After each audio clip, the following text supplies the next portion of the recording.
দর্শক, শাহ ইফতেখার তারিক আমাদের সাথে যুক্ত আছেন, আমরা তার কাছে যেতে চাই এই মুহূর্তে। জনাব শাহ ইফতেখার তারিক, আপনাকে ধন্যবাদ যুক্ত হওয়ার জন্য। আজকে আমরা আসলে কথা বলছি জনগণের নির্বাচনী ভাবনা নিয়ে, একটা জরিপ হয়েছে সেটা নিয়ে, এবং সেখানে আসলে বেশ কিছু বিষয় উঠে এসেছে। আমাদের সাথে এর মুহূর্তে জোনায়েদ সাকিও যুক্ত হয়েছে, আপনার কাছেও আমরা আসব। আপনার কাছে প্রশ্ন হচ্ছে যে পিআর পদ্ধতি নিয়ে ধারণা নেই 56%, অর্থাৎ 56% মানুষের এই ধরনের একটা জরিপ উঠে এসেছে। আজকে প্রধান উপদেষ্টার প্রেস সচিব এই জরিপে ছিলেন। তিনি বলেছেন যে পিআর পদ্ধতিতে নির্বাচন হবে নাকি বর্তমান পদ্ধতিতে নির্বাচন হবে সেটা আসলে রাজনৈতিক দলগুলোই সিদ্ধান্ত নেবে।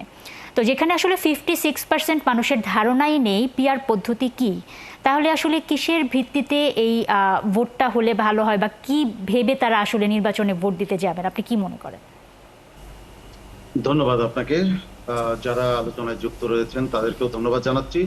সেই সঙ্গে দর্শক যারা দেখছেন তাদেরকে ইসলামী আন্দোলন বাংলাদেশের পক্ষ থেকে মোবারকবাদ জানাচ্ছি। চমৎকার কথা বলেছেন যে 56% মানুষের মানে ধারণা নেই যে পিআর কি জিনিস। তাহলে এর আগে যে জরিপগুলো হয়েছে সেই জরিপগুলো কিসের ভিত্তিতে হয়েছে সেই প্রশ্নটা নিশ্চয়ই মনে জাগে। যেমন আজ থেকে প্রায় মাসখানেক আগে একটি জরিপ আমরা দেখেছি, সেখানে আমরা লক্ষ্য করলাম সমস্ত গণমাধ্যমে প্রকাশিত হলো যে 71% মানুষ পিআর চায়। তারপর আজ থেকে 10 দিন আগে সম্ভবত আরেকটি জরিপ প্রকাশিত হলো, যেখানে বলা হয়েছে যে 83% মানুষ পিআর চায়, এবং সেটা আরো ডিটেইল ছিল যে কারা আগে সংস্কার চায়, কারা পরে সংস্কার চায়, কারা সংস্কার এবং নির্বাচন একসাথে চায়। তো সেই জরিপের যে 83%, 71%, সেটা হঠাৎ করে 56% তারা পিআর কি জানেই না। এই বিষয়টা আমার কাছে একটু প্রশ্নবোধক।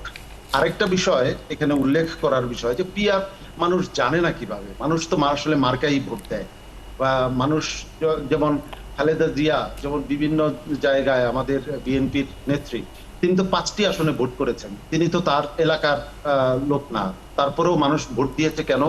যে মার্কায় ভোট দিয়েছে। তারপর বিএনপি বা বড় দালগুলো এমন এমন প্রার্থীকে অনেক সময় মনোনয়ন দেয় যেটা সেই আসনের মানুষ চেনে না, কিন্তু তারপরেও কেন দেয়? আমাদের দেশে একটা প্রবাদ আছে যে কলা গাছ দাঁড় করায় দিলেও মানুষ ভোট দেয়, কারণ হচ্ছে মানুষ মার্কা চেনে। এবং যারা মার্কায় ভোটিত পিআর, তো এই বিষয়ে না বোঝার বিষয়টা আমার কাছে অস্পষ্ট। আর প্রেস সচিব যে বিষয়টি বলেছেন যে রাজনৈতিক দলগুলি সিদ্ধান্ত নিবে কোন পদ্ধতিতে নির্বাচন হবে, আমি এর সাথে একমত। নিশ্চয়ই রাজনৈতিক দলগুলোকেই সিদ্ধান্ত নিতে হবে। এখন মনে রাখতে হবে যে আমাদের যে একটা পরিবর্তনের প্রত্যাশা নিয়ে মানুষ গণ আন্দোলন, গণ অভ্যুত্থান করেছে, সেই মানুষের যে চাহিদা, সেই চাহিদা কি আমরা পূরণ করব কি করব না? পিআর যদি না হয় তাহলে আগের মতোই দলগুলি কোনো নিয়ন্ত্রণহীনভাবে দেশটাকে শাসন করবে, এবং সেই শাসনের নামে যে শোষণ চলে তা আমরা বিগত 54 বছর দেখেছি। এবং বিগত 54 বছরের প্রতিটা ক্ষেত্রেই দেখা গেছে যে নির্বাচন পরবর্তী সময়ে সরকারের বিরুদ্ধে আন্দোলনটা রাজপথে চলে আসে। আমরা তো এটা চাই না, আমরা চাই যে সংসদ কার্যকর হোক। যদি সংসদ কার্যকর চাই, যদি চাঁদাবাজি বন্ধ করতে চাই, যদি দুর্নীতির মহোৎসব বন্ধ করতে চাই, যদি সরকারকে জবাবদিহিতার মধ্যে রাখতে চাই, তাহলে আমার মনে হয় পিআরই এই মুহূর্তে আমাদের জন্য সর্বোত্তম পন্থা। এটা আমরা মনে করছি এবং জনগণ মনে করছে। যদি এই ক্ষেত্রে সংশয় থাকে তাহলে প্রয়োজনে গণভোট হতে পারে, যে গণভোট হোক যে মানুষ পিআর চায় নাকি অন্য কিছু চায়। আমি তো নিশ্চিত যদি গণভোট হয় মানুষ পিআর এর পক্ষে মত দিবে। আজকে আমি একটি টকশো দেখছিলাম একজন ভদ্রলোকের, হাজার হাজার মানুষ সেখানে কমেন্ট করেছে। জি, আপনার কাছে শাহ ইফতেখার তারিক, আপনার কাছে আবারও আসবো। আমাদের সাথে জোনায়েদ সাকি আছে, একটু তার কাছে জেনে নিব আসলে তিনি কি মনে করেন যে পিআর পদ্ধতিতেই নির্বাচন হওয়াটাই ভালো, নাকি আসলে বর্তমান পদ্ধতিতে নির্বাচনের পক্ষে আপনি? ধন্যবাদ সবাইকে, সালাম, শুভেচ্ছা, আসসালামু আলাইকুম। দেখুন, পিআর তো এখানে একটা কনফিউজিং জায়গা তৈরি হয়েছে। উচ্চ কক্ষের মানে ভোটের অনুপাতের প্রতিনিধিত্ব, এইটা ছিল ঐকমত্য কমিশনের প্রশ্ন, এবং সেইখানে অধিকাংশ রাজনৈতিক দল এই বিষয়ে সমর্থন দিয়েছে। আবার একই সাথে এটা বলতে হবে যে, আমরা কি আছি? জি জি, আমরা আপনার কথা শুনতে পাচ্ছি। তো একই সাথে জিনিসটা হচ্ছে যে পিআর মানে সংখ্যানুপাতিক, অর্থাৎ এটা আসন ভিত্তিক সংখ্যানুপাতিক হবে নাকি ভোট ভিত্তিক হবে উচ্চ কক্ষের ক্ষেত্রে। সেইটা আলোচনা হয়েছে এবং অধিকাংশ দল এটা সমর্থন করেছে। আমরা আমাদের দলের থেকে এটাই প্রস্তাব করেছিলাম যে উচ্চকক্ষে অন্তত পক্ষে মানে ভোট ভিত্তিক একটা প্রতিনিধিত্ব হবে।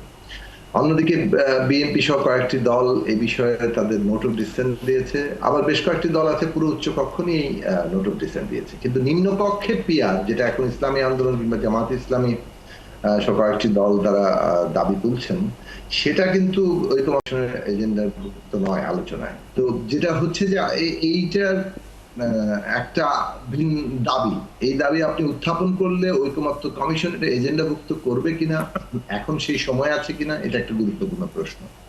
রাজনৈতিক দলগুলো কোনো একটা দাবি তুলছেন, সেই দাবি তো তারা তুলতেই পারেন, সেটা নিয়ে তারা জনমত সৃষ্টি করতে পারেন। কিন্তু এই মুহূর্তে আমরা যখন একটা ঐকমত্য কমিশনের মধ্যে আছি এবং আমাদের এই ঐকমত্য কমিশনের মধ্য দিয়ে যে জাতীয় সনদ সৃষ্টি হচ্ছে, সেখানে অনেকগুলো বিষয় আছে যেখানে পূর্ণ ঐকমত্য আছে, অনেকগুলো বিষয় আছে যেখানে ভিন্ন মত আছে।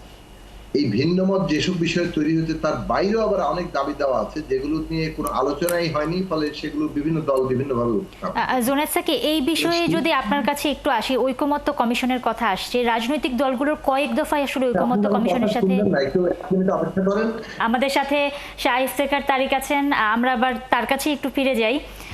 একটু জানতে চাচ্ছিলাম যে ঐকমত্য কমিশন নিয়ে কথা হচ্ছিল, রাজনৈতিক দলগুলোর কয়েক দফায় ঐকমত্য কমিশনের সাথে বৈঠক হয়েছে এবং বৈঠকে আসলে জুলাই সনদ বাস্তবায়ন নিয়ে বিভিন্নভাবে কথা হয়েছে। কতটা ফলপ্রসূ মনে হয়েছে আপনার কাছে এই ঐকমত্য কমিশনের সাথে রাজনৈতিক দলগুলোর বৈঠক? আসলে জাতীয় ঐকমত্য কমিশনে যে আলোচনা চলছে এটা একটা দৃষ্টান্ত আমাদের দেশের জন্য, কিন্তু আমরা কিছু কিছু জায়গায় ঐকমত্য কমিশনের উদ্দেশ্য নিয়ে আমাদের মধ্যে কিছুটা সংশয় সৃষ্টি হচ্ছে। যেমন আমরা প্রথম থেকে দাবি করছিলাম যে যেহেতু সংস্কারের মূল জায়গা হচ্ছে নির্বাচন, অতএব নির্বাচনের বিষয়ে আপনারা কেন এজেন্ডাভুক্ত করছেন না? আমরা নিম্নকক্ষে পিআর চাচ্ছি এবং বেশ কয়েকটি রাজনৈতিক দল নিম্নকক্ষে পিআর চাচ্ছে, আপনারা এটা এজেন্ডাভুক্ত করছেন না কেন? কিন্তু বারবার দাবি উত্থাপনের পরেও কোনো অদৃশ্য কারণে তারা সেই বিষয়টি এজেন্ডাভুক্ত করেননি। তারপরও আমি বলবো যে সমস্ত বিষয় নিয়ে আমাদের আলোচনা হয়েছে জাতীয় ঐকমত্য কমিশনে, এটা তো অতীতে কখনোই হয়নি। অতএব এই বিষয়ে সাধুবাদ পাওয়ার যোগ্য ঐকমত্য কমিশন। জাতীয় সনদের বিষয়ে আমরা আলোচনা করেছি এবং আমরা একমত হয়েছি, কিন্তু দুর্ভাগ্যজনকভাবে আমাদের যে বড় রাজনৈতিক দল হিসাবে যারা নিজেদেরকে দাবি করছেন এই মুহূর্তে, তাদেরকে বড় রাজনৈতিক দল হিসাবেও স্বীকৃতি দিতে চাই, কিন্তু আমরা এখনো জানি না যে তাদের প্রতি জনসমর্থন কি পরিমাণ আছে। তারপরও তারা যেই জায়গাগুলি আসলে মূল সংস্কারের জায়গা, তারা সেই জায়গাগুলিতে নোট অফ ডিসেন্ট দিয়েছেন। তার মানে তারা যদি ক্ষমতায় যান, তারা যদি এককভাবে পূর্বের পদ্ধতিতে নির্বাচিত হন, পূর্ব পদ্ধতিতে নির্বাচন হয় এবং তারা যদি ক্ষমতাসীন হন, তাহলে তারা সেগুলো বাস্তবায়ন করবেন না। এবং তাদের অনেক নেতা নেত্রী অনেক সময় বলছেন যে কিসের আবার সংস্কার, এগুলি সব খুঁড়ে ফেলে দেবেন। তো অতএব আমাদের মধ্যে এক ধরনের শঙ্কা জাগে, এবং শঙ্কা, ঘরপোড়া গরু সিঁদুরে মেঘ দেখলে ভয় পায়। আমরাও ভয় পাচ্ছি যে আবারও কি আমরা ফেসিবাদের মধ্যে চলে যাচ্ছি, আবারও কি আমরা স্বৈরতন্ত্র দেখতে যাচ্ছি, আবারও কি আমরা একনায়কতন্ত্র দেখতে যাচ্ছি, আবারও কি রাজপথে আমাদের ছেলেরা রক্ত দিবে, আবারও কি আমার ভাইয়েরা পঙ্গু হবে। আমরা এই শঙ্কা কিছুটা আমাদের মধ্যে কাজ করছে। তবে আমি আশাবাদী যে নিশ্চয়ই সকল রাজনৈতিক দলগুলো তাদের দেশের বাস্তবতা উপলব্ধি করে তারা একীভূত হবে। কেননা আপনার নেপালের কথা আমি স্মরণ করিয়ে দিচ্ছি। নেপালের একজন জেনজির একজন প্রতিনিধি, সে বলেছে যে কেন তারা এই গণ অভ্যুত্থানটি করেছে। তারা দেখেছে যারা ক্ষমতায় যায় তারা মুহূর্তের মধ্যে টাকার কুমিরে পরিণত হয়। তাদের অদৃশ্য জায়গা থেকে তাদের কোটি কোটি টাকা আসে। আমরাও দেখি আমাদের যারা ক্ষমতায় যায় তারা বিনা চ্যালেঞ্জে আমাদের রাষ্ট্রের টাকা, জনগণের টাকা লুট করে তারা কানাডায় বেগমপাড়ায় বাড়ি করেন, বিভিন্ন জায়গায় তারা সম্পদের পাহাড় করেন, তাদের সন্তানদেরকে বিদেশে পাঠিয়ে পড়ালেখা করান। অতএব আমাদের মধ্যে সেই শঙ্কা আছে। আমরা চাই না আবারও সেই স্বৈরতন্ত্রে ফিরে যেতে। আমাদের দেশের সম্পদ লুটকারী কেউ যেন বিনা চ্যালেঞ্জে ক্ষমতায় বসে থাকতে পারে, এটা আমরা চাই না। অতএব আমি আশা করব সকল রাজনৈতিক দলগুলোর শুভবুদ্ধির উদয় হবে, তারা নির্বাচনী ব্যবস্থার সংস্কার করবেন এবং তারা পিআর পদ্ধতিতে নির্বাচনের মাধ্যমে সকলের প্রতিনিধিত্ব সংসদে প্রতিষ্ঠা করবেন এবং রাজপথকে সকল প্রকার আন্দোলন থেকে দূরে রাখবেন, মানুষের ভোগান্তি থেকে দূরে রাখবেন। সংসদ হবে সকল রাজনীতির কেন্দ্র, এটাই আমার প্রত্যাশা। জনাব লোটন ইকরাম, আপনার যদি কোনো প্রশ্ন থাকে। প্রশ্ন হলো, বাংলাদেশের প্রেক্ষাপটে পিআর পদ্ধতি মানে কতটুকু মানে যৌক্তিক, এটা নিয়ে মানে ইতিমধ্যে আমাদের ব্যাপক মানে তর্ক বিতর্ক হচ্ছে। বিশেষ করে এখানে ওনারা যেটা বলছেন যে এই মানে নিম্নকক্ষে পিআর পদ্ধতি প্রয়োজন, বিশেষ করে ফেসিবাদী মানে শাসন যাতে আবার পুনরাবৃত্তি না হয়। কিন্তু আবার পাল্টা অন্যরা যেটা বলছেন যে পিআর পদ্ধতির কারণে পৃথিবীর অনেক দেশে মানে ঘন ঘন সরকার পরিবর্তনের ঘটনা ঘটেছে। তো এখন সব মিলে পিআর পদ্ধতি বাস্তবায়নের মানে যৌক্তিকতা নিয়ে আমার মনে হয় খুব এই অল্প সময়ের মধ্যে যদি সম্ভব উভয় পক্ষে বিপক্ষে যে দলগুলো আছে সব পক্ষের বক্তব্য, যৌক্তিকতা এবং পৃথিবীর অন্যান্য যেসব দেশে এই পিআর পদ্ধতি বিশেষ করে উচ্চকক্ষ নিম্নকক্ষ দুইটা কক্ষেই যেসব দেশে আছে সেসব দেশের প্রেক্ষাপট এবং বাংলাদেশের প্রেক্ষাপট এগুলো যদি সম্ভব হয়, আমি ঐক্যমত্য কমিশনে খুব দ্রুত সময়ের মধ্যে এটা সমাধান যদি সম্ভব হয় তাহলে সমাধান করা উচিত। আর তা না হলে আপনি কি মনে করেন এই সময়ের মধ্যে কি এই সমস্যা এই আপনার এই অল্প দিনের মধ্যে এই সমস্যার সমাধান করা সম্ভব হবে? আমি ধন্যবাদ জানাচ্ছি বিজ্ঞ সাংবাদিক জনাব লোটন ইকরামকে। আপনি ঠিকই বলেছেন যে পিআর পদ্ধতির কিছু চ্যালেঞ্জ আছে, এতে কোনো সন্দেহের অবকাশ নেই। আপনার শেষের প্রশ্নের উত্তরটা আগে দিচ্ছি। যদি রাজনৈতিক দলগুলোর সদিচ্ছা থাকে, এটা মাত্র 2 বা 3 কার্য দিবসের মধ্যে এই সিদ্ধান্তে পৌঁছানো সম্ভব এবং পুরো জাতিকে এই বিষয়ে করা সম্ভব মাত্র 10 দিনের মধ্যে। এবার আসি যে চ্যালেঞ্জগুলোর কথা বলেছেন। আমি এই বিষয়ে পূর্ণাঙ্গ স্টাডি করেছি। বিশ্বের বিভিন্ন যে সমস্ত দেশে পিআর পদ্ধতি আছে তাদের সমস্ত গুলি আমি স্টাডি করেছি। স্টাডি করে আমার যে অভিজ্ঞতা হয়েছে, আমার যে জ্ঞান হয়েছে, সেই জ্ঞান থেকে আমি বলতে পারি তৃতীয় বিশ্বের দেশ হিসাবে, অনুন্নত দেশ হিসাবে বাংলাদেশে পিআর পদ্ধতি প্রতিষ্ঠার কোনো সংকট আমি দেখছি না। আপনি একটি কথা ঠিকই বলেছেন যে সরকার অনেক সময় অস্থিতিশীল হয়, সরকার অনেক সময় পড়ে যায়, এই কথাটি ঠিক। কিন্তু সরকার পড়ে যাওয়া আর রাষ্ট্র পড়ে যাওয়া দুইটার মধ্যে আকাশ পাতাল পার্থক্য আছে। আমি একটি উদাহরণ প্রায়ই দেই যে একটি বিমানে যদি 4 জন পাইলট থাকে, একজন যদি কোনো কারণে অসুস্থ হয়ে পড়েন, তার পরিবর্তে আরেকজন পাইলট কিন্তু সেই পাইলটের সিটটা দখল করে। পিআর পদ্ধতিতে কোনো সরকার যদি পড়ে যায়, রাষ্ট্র কখনো ভ্যাকুয়ামের মধ্যে পড়বে না। ওই সংসদ থেকেই রাজপথে আন্দোলনের প্রয়োজন হবে না, ওই সংসদ থেকে আরেকজন পাইলট গিয়ে সে রাষ্ট্র ক্ষমতা গ্রহণ করবে। অতএব এটার সুযোগ আছে। আমাদের পার্শ্ববর্তী দেশ ভারতে এমপিটিপি পদ্ধতিতে নির্বাচন হয়, কিন্তু সেখানেও কিন্তু এখন আরেকটি দলের সমর্থন নিয়ে বিজেপি ক্ষমতায় আছে। এর আগে অনেকেই ক্ষমতায় ছিল। ইতালিতে সরকার পরিবর্তন হয় কিন্তু রাষ্ট্র স্থিতিশীল হয় না। আমাদের দেশে দীর্ঘদিন তো এমপিটিপি পদ্ধতিতে নির্বাচন হয়েছে, কিন্তু তাতে কি রাষ্ট্র স্থিতিশীল হয়েছে? রাষ্ট্র তো স্থিতিশীল হয় না। সংসদ বর্জন হয়েছে, সংসদ অকার্যকর হয়েছে, রাজপথে হানাহানি মারামারি হয়েছে। আমরা কি সেই হানাহানি মারামারি চাই? আমরা বরং চাই কোন সরকার যদি তার রাষ্ট্র পরিচালনায় ব্যর্থ হয় তাহলে যেন সে চ্যালেঞ্জের মুখে পড়ে জনগণকে। এবং আধুনিক রাষ্ট্র ব্যবস্থায় এটাই হচ্ছে সর্বজন স্বীকৃত ব্যবস্থা যে রাষ্ট্রকে যত কম সম্ভব, সরকারকে যত কম সম্ভব ক্ষমতা দেওয়া, এটাই হচ্ছে আধুনিক রাষ্ট্র ব্যবস্থার মূল স্পিরিট। এটা যদি সরকার ক্ষমতা অনেক বেশি হয়ে যায় তখন জনগণ শোষিত হয়, জনগণ বঞ্চিত হয়। আর সরকার যখন চ্যালেঞ্জের মুখে বেশি থাকে তখন জনগণ লাভবান হয়, জনগণের স্বার্থ উদ্ধার হয়। আমি আশা করছি বিজ্ঞ সাংবাদিক লোটন ইকরামের কিন্তু 1 বছরের মাথায় যদি একটি সরকার পড়ে যায়, 5 বছরে যদি 5টি সরকার পড়ে যায়, তাহলে তাদের যে নির্বাচনী ম্যানিফেস্টো সেগুলো কিভাবে বাস্তবায়ন করবে? নির্বাচনী ম্যানিফেস্টো তো সকলেরই থাকবে।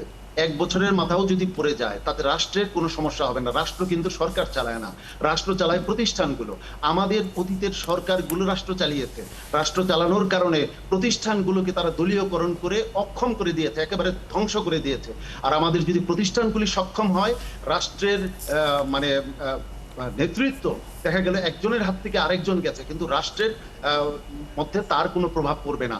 বরং আমার মনে হয় জনগণ আরো বেশি জনগণের ক্ষমতায়ন হবে। আমি আরেকটা বিষয় এখানে উল্লেখ করতে চাই যে 1 বছরের মাথায় সরকার পড়ে যাবে কেন? বিএনপি তো বলছে যে তাদের 90% মানুষ তাদের সমর্থন করতে, তাহলে তো তারা কমপক্ষে 270টা আসনে তারা নির্বাচিত হবে। তাহলে তো আমরা দেখতে পাচ্ছি যে সরকার পড়ে যাওয়ার কোনো কারণ নাই। অতএব আমার মনে হয় আমরা তো যে পদ্ধতিতে বিগত সময়গুলোতে আমরা পার করে এসেছি, বারবার এফপিটিপি পদ্ধতিতেই আমরা পার করে এসেছি। আমরা এবার যেহেতু সুযোগ এসেছে, আমরা এবার দেখি প্রয়োজন হলে এইটা সংস্কার করা তো কোনো কঠিন বিষয় না। আগামী বারই আমরা হয়তো জনগণ সিদ্ধান্ত নিবে যে না, এটা আমাদের দেশের জন্য উপযোগী নয়। কিন্তু আমরা মনে করছি যে এইবার একটা পরিবর্তনের সুযোগ এসেছে, এই পরিবর্তনটা হওয়া উচিত। না হলে যে দেশের মানুষ এখনো খাবারের জন্য কুকুর এবং কাকের সাথে লড়াই করে, সেই দেশের মানুষ আর কত একই পদ্ধতিতে চলবে? যে দেশের সরকারি দলেরা মানে টাকার পাহাড় করে এবং জনগণকে শোষিত বঞ্চিত করে, এই অবস্থা আর কতদিন চলবে? যেখানে সরকারি দলের পেটোয়া বাহিনী বিভিন্ন এলাকায় ত্রাসের রাজত্ব কায়েম করে, এটা আর কতদিন চলবে? এখানে কি চ্যালেঞ্জ জানানোর সময় এখনো আসে নাই?